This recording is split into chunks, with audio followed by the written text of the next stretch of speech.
Gaspar, o professor economista Marcos Lisboa escreveu um texto muito interessante, com uma série de informações na Folha de São Paulo esta semana.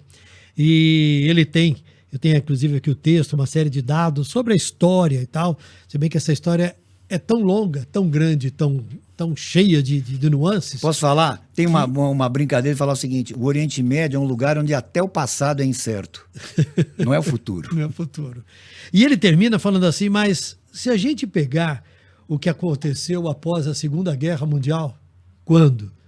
Mesmo com a pressão dos vencedores, com a opressão e o rigor de justiçamento até, ou rigor de condenações justas em relação aos perdedores, mas num determinado momento, a Europa e o mundo voltaram a aceitar a Alemanha, a Itália e o Japão. E aí ele pergunta, se houve isso após a Segunda Guerra Mundial... Com 6 milhões de judeus assassinados... Será que não há um jeito de se fazer se conseguir encontrar um caminho de se aceitar um ou aceitar outro, resolver o problema de um, resolver o problema de outro, já que se resolveu de alguma maneira um problema tão grave como este após a Segunda Guerra? Ele está sendo muito sonhador? Tá, porque, vamos lá. O território é muito pequeno, é tudo muito estreito. Israel é estreito. A Cisjordânia é pequena, como eu acabei de falar. E as feridas e os erros ao longo da história são grandes demais. As feridas são muito fundas e os erros são muito grandes, né? A própria maneira como a ocupação dos territórios foi feita a partir de 1967, né, depois da Guerra dos 6 Dias e tudo mais, é muito difícil. Eu acho muito difícil. As pessoas têm a tendência... como é que seria uma solução? Vamos fazer 2 estados, lado a lado, em condições iguais? Os palestinos vão ter direito a forças armadas, por exemplo? Vão poder ter aviação? Aviões. Não existe avião palestino, né? Então, muito difícil. Eu acho que vamos para um exemplo, que talvez seja mais fácil. Sim. Isso já, em algum momento, já foi aventado.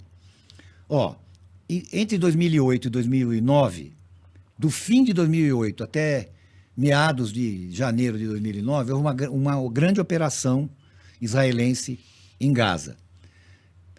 Não lembro nem exatamente. O clima estava muito ruim já no fim do ano, falava-se de escaramuças e tal. O fato é que houve uma grande operação em Gaza.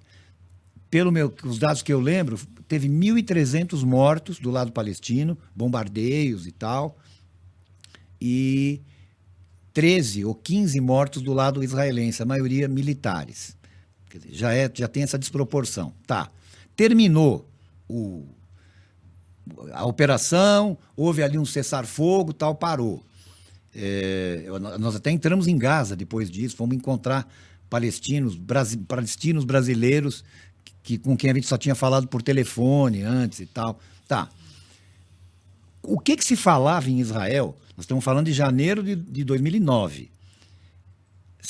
Era comum você ver nos jornais, debates, figuras importantes da política, da academia israelense, falando: tem que negociar com o Hamas, de alguma maneira. Com o Hamas. Tem que negociar com o Hamas de alguma maneira. Porque não tem outro interlocutor. Essa era o argumento de quem propunha algum tipo de negociação, algum tipo de caminho diferente que não jogar bomba e receber foguete em troca, ou ataque terrorista, entende?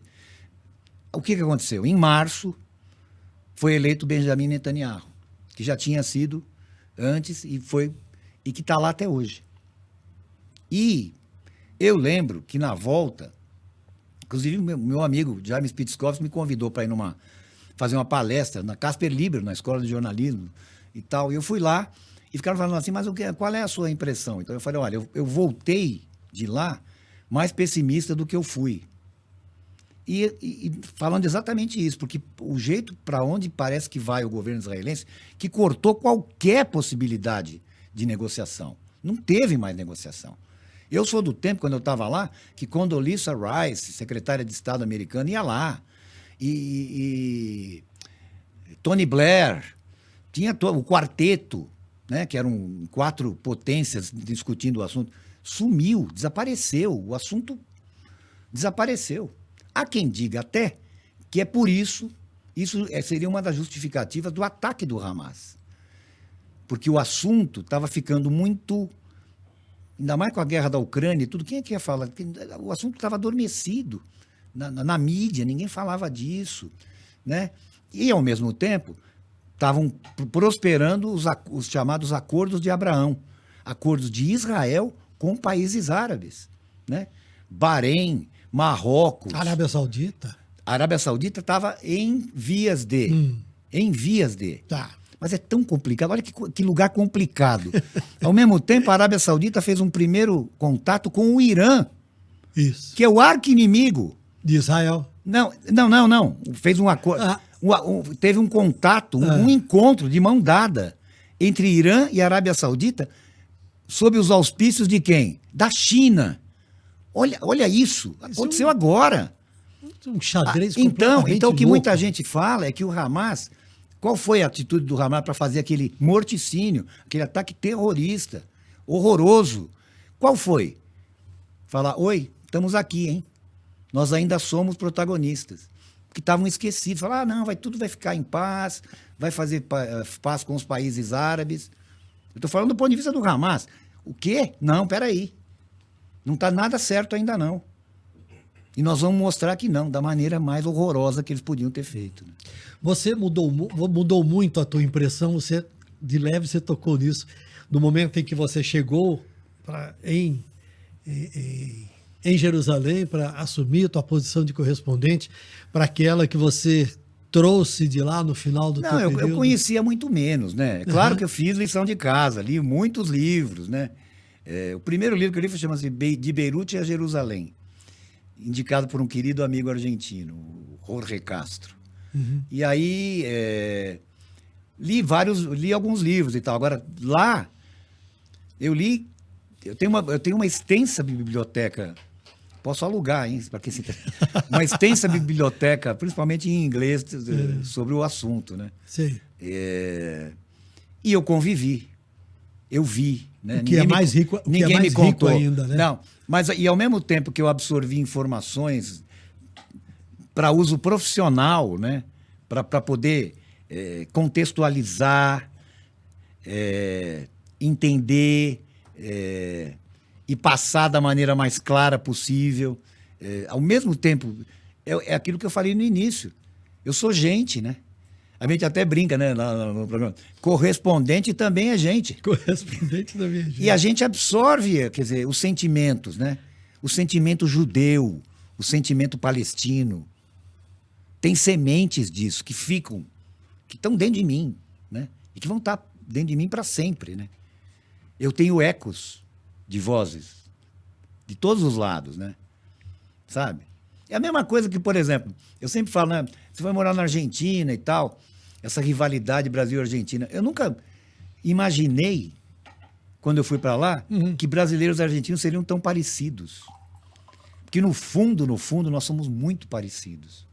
É mesmo? Porque nós enfrentamos as mesmas dificuldades. Temos diferenças, é claro. Mas, fundamentalmente, naquilo que realmente importa, nós somos muito parecidos. Nas mazelas, principalmente. Nas dificuldades. Na maneira de lidar com elas, né? Os argentinos têm algumas vantagens educacionais, por exemplo, né? É povo de leitura, né? É povo